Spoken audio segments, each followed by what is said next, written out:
Imagine a world where you couldn't just buy a loaf of bread. You had to find a baker who specifically wanted your spare pair of shoes. This was the double coincidence of wants, the fundamental flaw of the barter system. It was inefficient, slow, and made it nearly impossible to save for the future. Humanity needed a universal language for value, Together, something they speak portable, of worth and durable, significance. and rare. And so, in the dirt and the rivers, we found the answer: gold. Gold was perfect, but it was heavy and hard to verify. To solve this, kings and emperors began stamping their faces onto metal. These are the first coins, a standardized promise of value backed by the might of an army. For the first time, wealth could travel. It funded the roads of Rome and the fleets of the Silk Road. But as empires grew, so did their greed.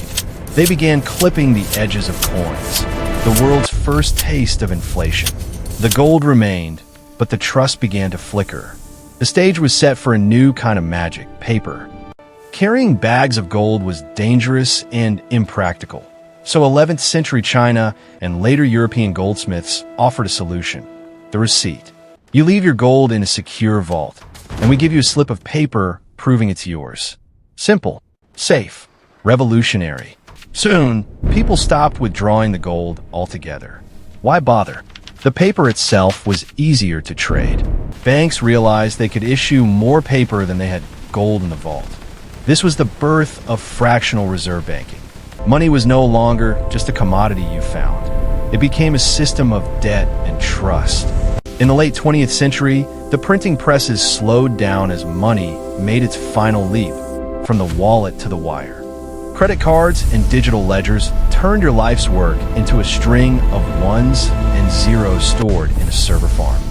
Wealth became invisible, moving across the planet at the speed of light, unhindered by borders or weight. But as money became digital, it also became trackable, centralized, and controlled by the click of a button. The world was more connected than ever, but a new question emerged: who really owns your data when your data is your money? After centuries of paper and pixels, we are witnessing a return to the roots of value, but with a digital twist. In 2009, a phantom creator named Satoshi Nakamoto launched Bitcoin, a system designed to be digital gold. Like gold, it is scarce, capped at 21 million units.